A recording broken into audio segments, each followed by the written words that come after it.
네, 오늘은 뱀같이 지혜롭고 비둘기같이 순결하라 라는 제목으로 하나님의 말씀을 선포하겠습니다. 여러분, 이런 찬양을 최근에 묵상했는데 제가 가사를 읽어드릴게요. 아시는 분들도 계실 텐데, 당신은 시간을 뚫고 이 땅 가운데 오셨네. 우리 없는 하늘 원치 않아 우리 삶에 오셨네. 자신의 편안 버리고 우리에게 평안 주셨네. 가장 낮은 자의 모습으로 우리 삶에 오셨네. 하나님, 우리와 영원히 함께 하시네. 꿈없는 우리에게 그 나라 보여주시네. 연약한 자들의 친구가 되어주시고 힘없는 우리의 인생을 위로하시네. 여러분, 이 찬양 어떤 찬양인지 아세요? 네, 여러분의 시간을 뚫고라는 찬양입니다. 이 찬양의 가사처럼 예수님께서는 시간을 뚫고 이 땅 가운데 오셔서 예수님의 생명으로 우리의 죄의 사슬을 끊으시고 우리와 영원히 함께 하심을 이 십자가와 부활을 통해서 보여주셨습니다. 최근에 이 찬양과 마가복음을 묵상하면서 예수님께서는 우리의 죄의 사슬을 끊으시기 위해서 예수님께서 뚫으신 것이 너무 많이 있다라는 것을 깨닫게 되었는데요. 입체적으로 느껴진 5개 정도를 제가 끄적여 봤어요. 한번 여러분들께 읽어드릴게요. 첫 번째, 일단 예수님은 하늘의 보좌를 뚫고 인간의 보좌로 내려오셨습니다. 두 번째, 하나님의 시간을 뚫고 인간의 시간으로 들어오셨습니다. 그리고 세 번째, 하나님의 차원은 3차원 세계를 넘나드는 정말 무궁무진한 알 수 없는 차원이겠죠. 근데 그 하나님이 존재하시는 그 차원을 뚫고 인간이라는 한 개의 몸 안으로 제한하셨다. 지금 이게 옆집에 있는 어떤 사람을 얘기하는 게 아니라 예수님이 그리하신 것을 얘기하고 있는 거예요. 네 번째로는 예수님이 또 뚫으신 것은 바로 사단의 권세를 뚫으시고 하늘의 권세를 보이셨다. 마지막 5번째는 재밌는 건데 생각하다가 이런 것도 적어봤어요. 제자들의 항변과 십자가를 지지 말라는 그 만류도 뚫고 십자가를 지셨다. 여러분, 대강 어떤 내용인지 아시겠죠? 이거 외에도 여러분들이 집에서 적어보면 예수님이 뚫으신 게 진짜 많아요. 풍랑도 뚫으셨고, 그리고 서기관과 바리새인들의 이 공격과 오해도 뚫으셨어요. 여하튼 이렇게 뚫으신 일련의 모든 행동들이 누구를 위한 시나리오냐라고 물어본다면 모두 나를 위해 뚫으신 예수님의 행동이라고 저는 이야기할 수 있습니다. 그렇게 하신 이유가 도대체 무엇일까? 그러면 그 이유가 무엇일까 묻는다면 제 머릿속에는 단 한 가지의 대답밖에 떠오르지 않습니다. 그저 사랑하기 때문에 라는 말밖에 떠오르는 게 없어요. 오늘 2024년 1월 28일까지 1월 28일이죠. 네. 근데 28일 이 강단에 서기까지도 다른 이유를 찾은 게 없어요. 그저 사랑하기 때문에 라는 것 외에는 다른 이유가 없어요. 근데 한국말로 이렇게 하나님의 그 사랑 때문이다라는 이 말이 너무 약소한 대답인 것 같아서 너무 힘들어요. 이 단어로밖에 표현되지 않는 게. 우리는 종종 하나님의 사랑이 이해되지 않는다고 질문합니다. 우리 안에서도 그런 질문이 있어요. 예수님이 왜 그렇게 뚫고 이 땅 가운데 오셨는지 이해가 안 된다. 여러분, 이것은 마치 사랑을 어떻게든 설명하려는 욕구와 충분히 해명되지 않는 것 사이에서 끊임없이 진동하는 물음인 것 같아요. 고로 이 질문은 우리가 교회를 위해서도 세상을 위해서도 질문해 오는 그 질문들 속에 우리가 대답해야 할 질문들입니다. 그런데 제가 생각을 해보니까 답이 너무 쉬운 거예요. 예를 들어서 여러분, 부모가 자녀를 사랑하는데 아이들이 부모를 설득시키고 이해시켜서 사랑을 받는 걸까요? 아닙니다. 그저 자녀이기 때문에 사랑하는 거예요. 이해를 요구하지 않습니다. 이러한 관점으로 보면 나를 지으신 창조주 하나님께서 나를 사랑하시는 것은 이해를 요구하는 사랑이 아니에요. 하나님 아버지 입장에서는 어쩌면 당연한 사랑인 것이에요. 그런데 문제는 뭡니까? 이걸 받아들이는 우리의 마음이 문제인 것입니다. 인간의 사랑은 때론 혈연 때문만 사랑하고 때론 낭만과 호감이 느껴져야만 사랑하고 그리고 때론 계산적이고 논리적이고 합리적인 이유가 있어야지만이 사랑하게 되기에 이 하나님의 사랑이 굉장히 낯설고 이 하나님의 숭고한 사랑이 이해가 잘 안 되는 거예요. 어거스틴이라는 사람은 이렇게 말했습니다. 참으로 이상하고 놀라운 일이다. 만약에 내가 창조주였다면 벌써 이 세상을 박살내 버렸을 텐데 이상하게도 하나님은 나를 사랑하신다. 하나님은 이 세상에 나 한 사람밖에 사랑할 사람이 없는 것처럼 나를 사랑하신다. 아니, 내가 이 세상에 남아있는 유일한 생존자라고 할지라도 하나님은 나를 위해 십자가에서 목숨을 버리셨을 것이다 라는 이야기를 했습니다. 여러분, 이 인간의 사랑과 하나님의 사랑의 차원은 완전 다릅니다. 그렇게 하나님의 사랑을 저 또한 어떻게 몇 마디 말로 다 표현할 수 있겠습니까? 그래서 저는 여러분들에게 늘 했던 것처럼 다시 또 권면하고 싶은 게 있는데 하나님의 말씀으로 뛰어드시길 권면합니다. 여러분 아멘이세요? 하나님의 말씀은 오늘의 운세가 아닌 거 아시죠? 하나님의 깊고 넓으신 사랑이 느껴질 때까지. 그러니까 이런 게 있어요. 기도하는데 하나님의 마음이 잘 안 느껴져요. 그리고 말씀을 보는데 하나님의 사랑이 안 느껴져요 라고 하는 청년들이 있어요, 종종. 그런데 여러분, 우리가 어떤 시대냐 하면은 굉장히 효율성을 극대화하는 시대잖아요. 그러다 보니까 뭐든 빨라야 되고 뭐든 빨리 얻을 수 있는 편안함을 추구하기 때문에 그런 것들이 우리 신앙에도 들어와 있는 것 같아요. 하나님은 기다리라고 하는데 우리는 빨리 답을 찾길 원해요.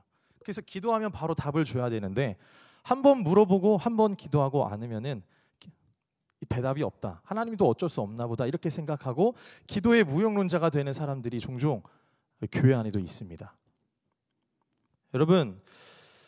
여러분들에게 말씀드리고 싶은 것은 하나님의 깊고 그 넓으신 사랑이 느껴질 때까지, 그리고 그 말씀이 나를 해석할 때까지 말씀 안에 여러분의 영혼을 맡기시는 하이 청년부 여러분 되시길 주님의 이름으로 축복합니다. 말씀을 보니 실로 예수님은 나를 사랑하는 것, 그 하나의 이유 때문에 많은 것들을 뚫으시고 우리에게 오셨습니다.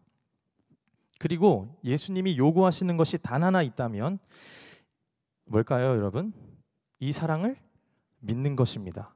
이 사랑을 믿는다는 것은 우리의 마음에 그분의 목적을 인정하는 것뿐만 아니라 그분이 하신 행동에 대해 반응하는 것, 그것이 필요해요. 그것이 이어질 때 믿는다고 할 수 있습니다.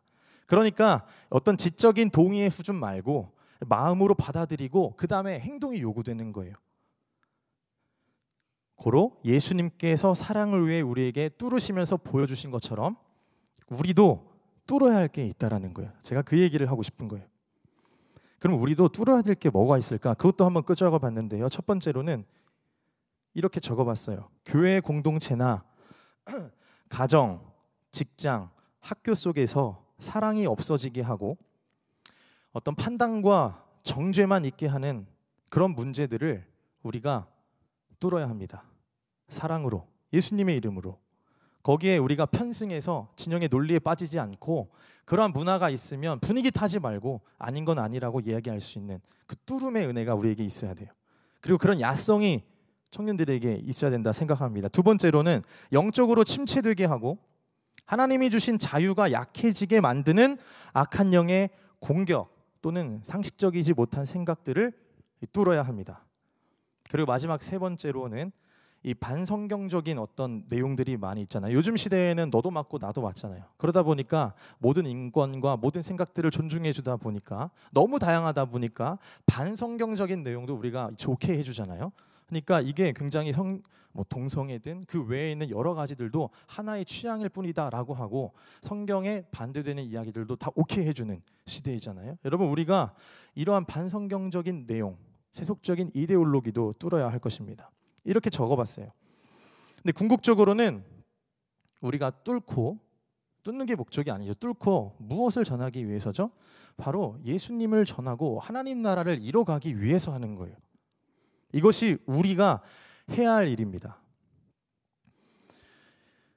저도 이제 제 얘기를 해서 좀 그렇지만 이제 목사 안수를 받은 지 한 3개월 정도 됐거든요, 여러분. 근데 이 직분이 이거 하라고 하나님이 부르셨다고 요즘에 더 확신하게 되는 것 같아요. 그래서 내가 뚫어야 될 게 무엇인지를 다시 한번 점검하고 솔직해지는 시간이었습니다.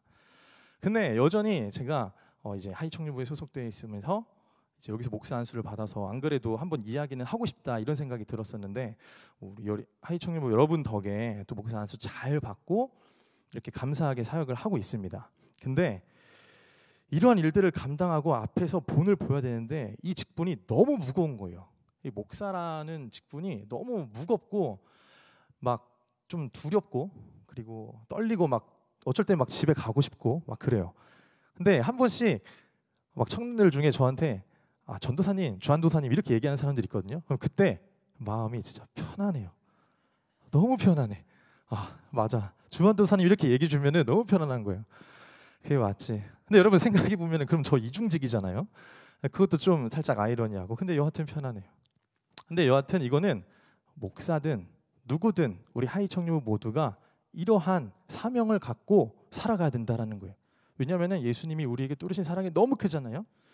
우리가 그걸 누리는 것도 중요한데 그걸 받은 사람으로서 항상 예수님은 우리를 파송하시고 결단을 요구하시는 분이잖아요. 우리가 이제 그 사랑 들고 복음 들고 나가는 거예요. 뚫어야 될 것을 뚫어야 되는 거예요. 불의를 그냥 참고 그대로 두는 것이 아니라 우리가 예수님의 이름으로 나아가야 되는 것입니다. 이것이 우리가 해야 할 일입니다. 그런 의미에서 오늘 마태복음 하나님이 주시는 말씀이 우리에게 너무 중요하다고 생각합니다. 우리에게 어떤 태도와 자세가 필요할까요? 한번 따라해 보겠습니다. 뱀같이 지혜롭고 비둘기같이 순결하라.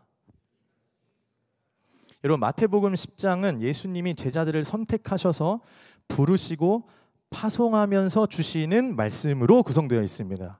굉장히 중요한 장이에요. 마태복음 10장은 별명이 제자 파송장입니다. 앞서 이야기한 대로 표현하면 우리를 위해 뚫으신 예수님의 사랑을 가지고 지금 제자들도 이제 뚫으러 가는 거예요. 그 장입니다. 여러분들이 이걸 보실 때 그런 생각을 하면 좋을 것 같아요. 우리가 청년부 예배 끝나고 항상 파송 찬양하잖아요. 지금 10장에서 마태복음 10장에서 지금 파송 찬양하는 거예요. 손잡고 함께 가세. 그런 마음으로 지금 준비하고 있는 거예요. 근데 16절 상반절을 보니까 이렇게 나와 있습니다. 여러분, 제가 한번 읽어볼게요. 보라, 내가 너희를 보냄이 양을 이리 가운데로 보냄과 같도다. 내가 너네들을 파송하지만 양 같은 너희가 늑대 가운데 있는 거와 같도다 라고 예수님이 이야기해 주세요. 예수님께서는 제자들을 세상에 파송하실 때 마치 양을 이리 가운데로 보내는 것 같다고 말씀하십니다. 여러분 어때요? 한번 그려보면은 이리가 양을 보고 잡아먹기 위해서 날카로운 눈빛과 위협적인 자세로 달려드는 것처럼 우리가 복음을 전할 때, 그리고 우리가 그리스도인이라는 딱지가 있을 때 세상 사람들 마음에는 우리들을 향해 마치 이리 가운데로 보내는 그런 위협과 공격적인 마음을 품을 수도 있고 또 진짜 품는 세대라고 말씀해주고 있는 거예요. 그래서 사람들은 그럴 수 있어요. 겉으로 표현은 안 하지만 교회 다니는 사람, 또 복음 전하는 사람 한심하다, 고리타분하다, 신은 없는데 왜 저렇게 전도를 하냐 등등의 여러 가지 공격적인 생각을 가지고 이야기할 수도 있는 것입니다. 그만큼 오늘 우리는 우리의 주인이 누구인지 헷갈리게 하고 흔드는 시대 속에 살고 있습니다. 그러나 여러분, 우리가 기억해야 될 게 있어요. 양같이 세상에 나가지만 잊어서는 안 되는 한 가지, 우리에겐 목자가 있다는 사실입니다. 늑대들이 이 판을 치는 세상에 있을지라도 이 나보다 나를 잘 아시는 목자 되신 예수님만 바라보며 따라간다면 그곳이 사망의 음침한 골짜기라도 우리는 평안히 그 길을 걸어갈 수 있다는 사실입니다. 우리는 먼저 이 사실을 굳건하게 해야 되고 분명하게 해야 합니다. 목자 없는 지혜와 이 목자 없는 순결은 의미가 없기 때문입니다. 그리고 복음을 전하기 위해 세상 가운데 들어가는 상황 속에서 그들이 만나는 적대 세력들 앞에서 이렇게 말씀하십니다. 그게 오늘 제목인데, 뱀처럼 지혜롭고 비둘기처럼 순결하라 라는 내용입니다. 여러분, 뱀처럼 지혜로운 말이 무엇입니까? 교활하라는 뜻은 아니에요. 냉정한 어떤 분별력을 가지라는 거예요. 아무런 준비와 아무런 대책 없이 어려움에 직면하지 말고 현실을 잘 따져가면서 계획하고 전략도 짜고 지혜를 적극적으로 활용하라는 거예요. 이 창세기에 보면은 뱀이 굉장히 지혜로워요, 여러분. 그리고 전략적입니다. 하와를 유혹할 때 어떻게 접근하면 훨씬 더 효과적이게 유혹할 수 있는지 지켜본 거예요. 우발적인 상황이 아니었을 것 같아요. 선악과를 먹게 할 수 있는지 이미 파악 완료했을 거예요. 아마 이랬을 것 같습니다. 하와가 선악을 알게 하는 그 나무를 호기심으로 바라보는 그 눈빛과 마음을 뱀은 멀리서 뚫어지게 보고 있었을 거예요. 그리고 멘트를 준비했을 겁니다. 치밀한 계획을 세우고 아주 자연스럽게 하와를 유혹하죠. 그리고 그 계획에 결론적으로 성공해요, 실패해요? 성공합니다. 이 뱀은 이미 굉장히 치밀하게 계획하고 전략적이었던 거예요. 자기 머리에 4컷 사진이 찍혀 있는 거예요. 먼저 첫 번째는 유혹은 하나님이 정말로 동산나무의 열매를 먹지 말라고 했었는데 일단은 진짜 먹지 말라고 했냐고 물어보는 걸로 일단 인트로 첫 번째 멘트를 생각한 거예요. 근데 하와가 먹으면 죽을까 하노라 라고 이야기하는 것도 2컷 사진, 3컷 사진, 4컷 사진에 그려놓은 거예요. 근데 뱀이 뭐라고 하죠? 그렇지 않다. 먹어도 죽지 않는다. 먹으면 오히려 하나님과 같이 될 것이다 라고 계획과 전략이 다 있었던 거예요. 그러니까 이 뱀이 창세기에 보면은 지혜와 전략이 굉장히 뛰어나요. 여러분, 예수님이 오늘 제자로 살아갈 때 이러한 지혜를 소유하라고 하신 겁니다. 이 온실 속의 화초처럼 가만히 대책 없이 준비 없이 살아가는 존재가 아니라 적극적으로 계획하고 분별하고 부딪혀 보라는 거예요. 기도가 정말 중요하지만 여러분, 기도만 하지 마십시오. 여러분, 기도를 통해 하나님과의 교제 속에서 적극적으로 계획도 하시고 그리고 현실에 부딪혀 보십시오. 그리고 하나님의 뜻이 아니거나 때론 자유를 침범받는 그때에는 지혜롭게 우리가 이야기할 수도 있어야 됩니다. 아무 말 안 하는 게 평화와 평안을 지키는 일은 아닐 것입니다. 때로는 지혜롭게 말할 수 있는 것도 필요합니다. 그리고 이 그리스도의 향기를 내뿜기 어려운 학교 또 직장이 있잖아요. 거기서도 여러분들이 적극적으로 고민해 보시고 전략을 한번 세워보세요. 내가 어떻게 이곳에서 그리스도인답게 살아갈 수 있을까? 뱀 같은 지혜를 한번 구하시며 고민해 보시기 바랍니다. 여러분, 근데 오늘 본문에서 주의할 점이 2가지가 있습니다. 2가지를 꼭 기억해 줬으면 좋겠는데, 첫 번째로는 뱀같이 지혜로우라고 했지 뱀이 되라고 하지는 않았다는 거예요.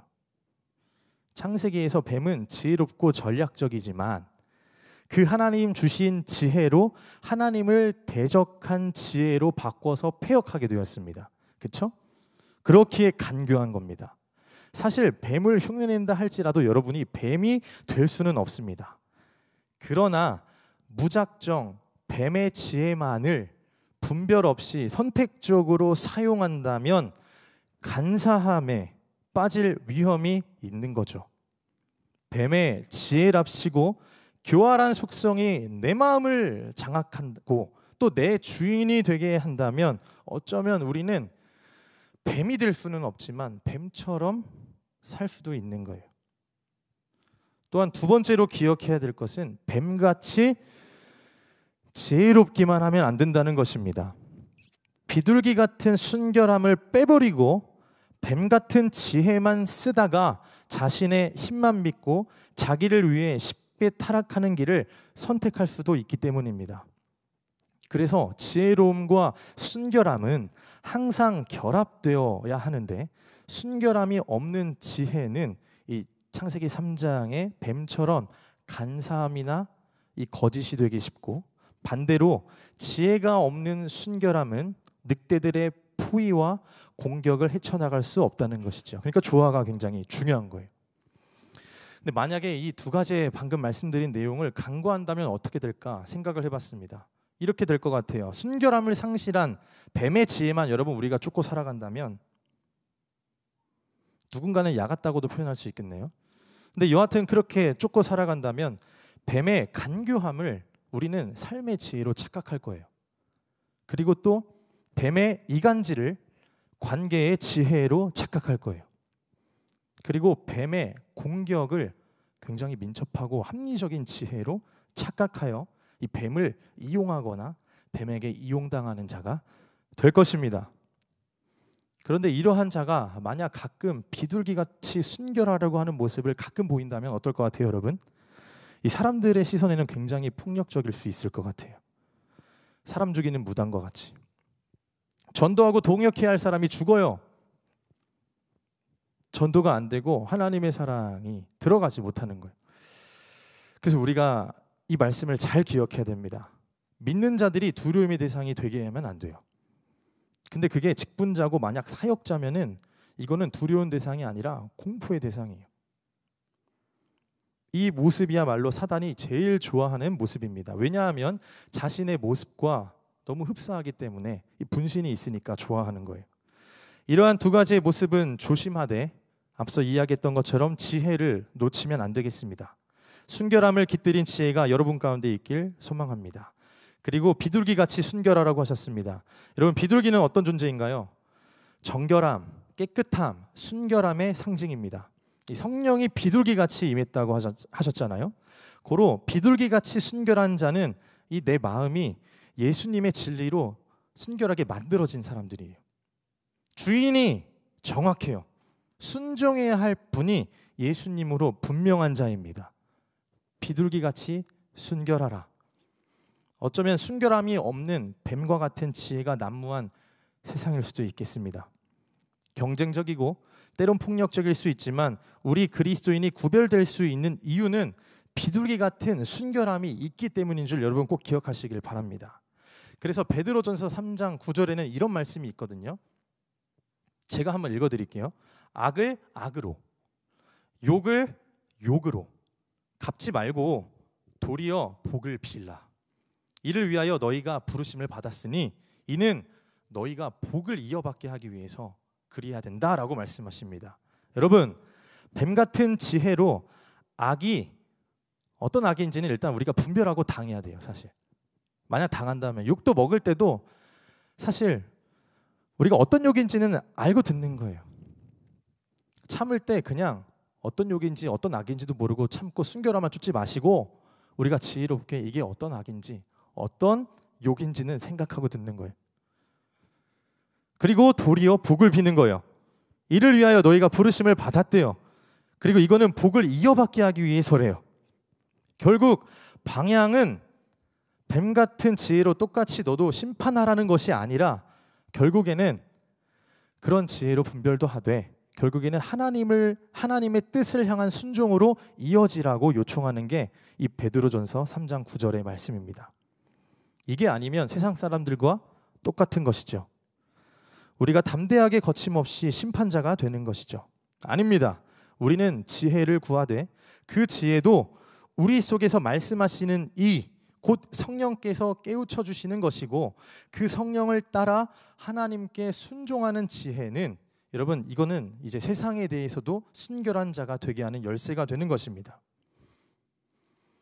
제가 하이 청년부 한 분 한 분의 명단을 보면서 이제 기도하면서 하나님께 구하는 간절한 바람이 두 가지 있습니다. 그게 있는데요. 작년이랑 올해랑 변함이 없어요. 첫 번째로는 일단 여러분이 행복했으면 좋겠어요.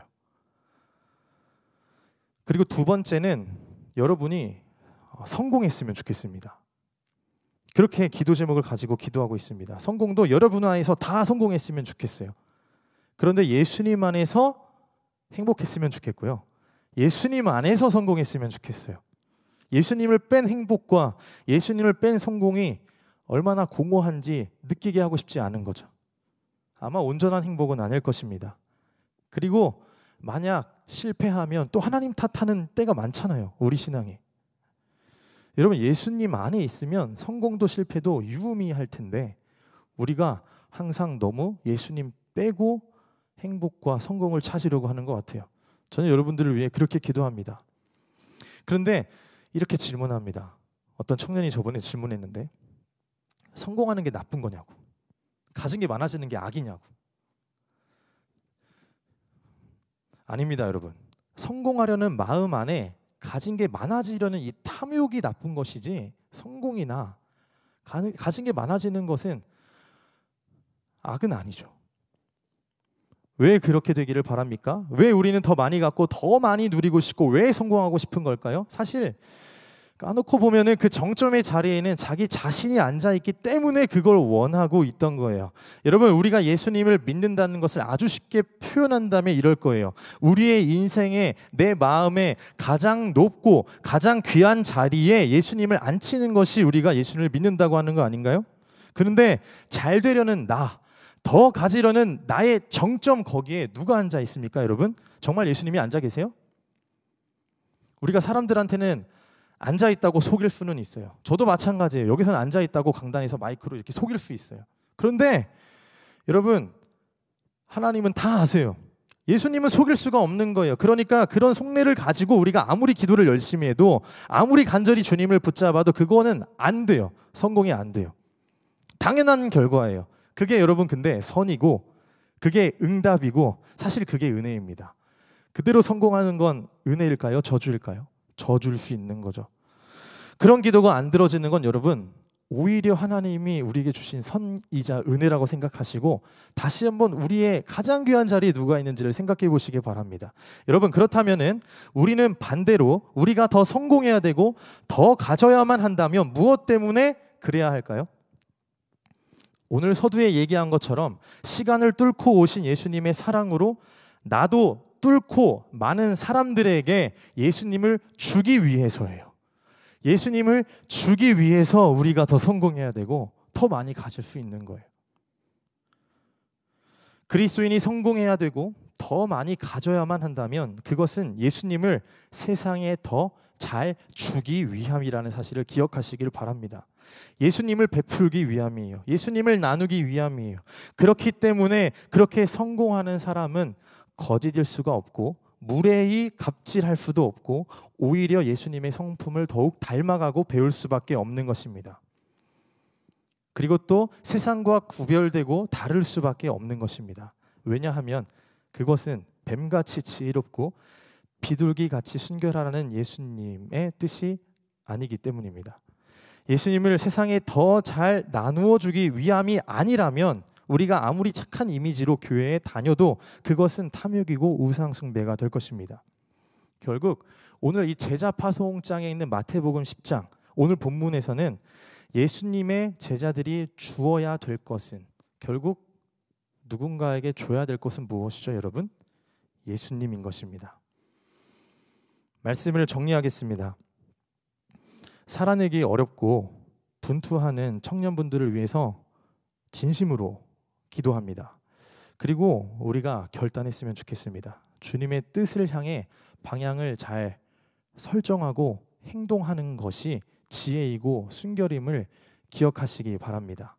뱀같이 지혜로울 때 우리가 비둘기 같은 순결함을 잊지 않고, 그리고 비둘기같이 순결할 때 기도만 하는 것이 아니라 우리가 때로는 자유가 침범되고 하나님 나라가 무너진 것 같을 때 단호하게 이야기할 수 있는 전략과 계획을 우리가 가지고 있어야 함을 여러분 꼭 기억하시길 바랍니다.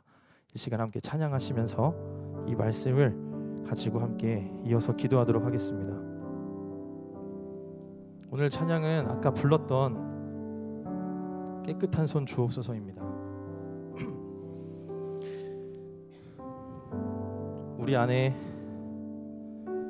뱀 같은 지혜만 쫓다가 세상에 동화되어 비둘기 같은 순결함을 잊진 않았는지 생각해 보시면서 이 찬양 부르시며 나아가도록 하겠습니다.